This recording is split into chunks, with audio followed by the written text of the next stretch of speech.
بسم اللہ الرحمن الرحیم۔ کھجور اور شہد۔ اجوا کھجور جنت کے پھلوں میں سے ہے اور زہر کے لیے تریاک کی طرح ہے۔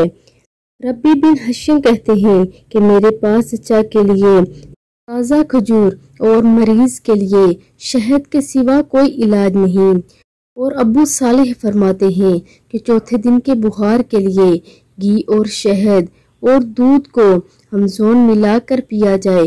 ایک حدیث میں ہے کہ بخار جہنم کی حرارت میں سے ہے، اسے پانی کے ساتھ ٹھنڈا کیا کرو۔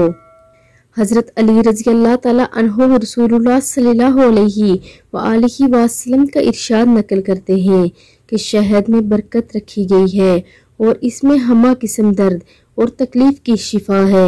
70 نبیوں نے اس میں برکت کی دعا دی ہے۔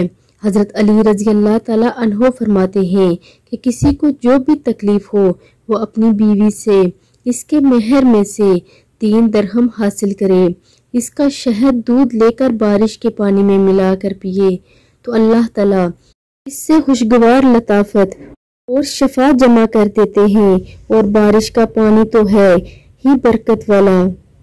تو آپ سب بھی اس پر لازمی عمل کریں اور ویڈیو کو آگے لازمی شیئر بھی کریں۔ جزاک اللہ۔